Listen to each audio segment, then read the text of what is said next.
আমি এমনি কিছুই বুঝি না পা সোশ্যাল মানে তো আর আমি বুঝি না। অ্যাকচুয়ালি এটা নিয়ে আমার স্পেসিফিক কোনো আইডিয়া নেই। সেটা তো বলতে পারিনি।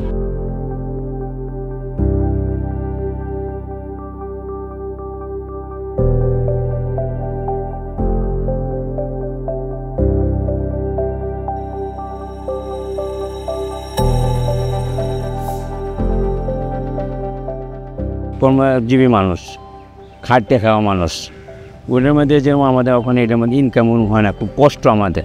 কী করে আর কি এই জিনিসটা ভালো হবে, চলবো, ওই ব্যবস্থাটা ওইটা চেষ্টা করতে পারে আমাদের যে শ্রমজীবীরা যারা নতুন কোনো একটা চেঞ্জেস আসে তাদের লাইফে বা কোনো রুলস বা কোনো ল চেঞ্জ হয়, তখন সে ব্যাপারে মালিক পক্ষ এবং সরকার পক্ষ মিলে যে এটা যে একসাথে মিলে যে সলভ করা ট্রাই করে আর কি, যাতে সবার দিকটা যে সমস্যা সবাই যাতে বেনিফিটও পায়, সবার ক্ষতিটাও কম হয়।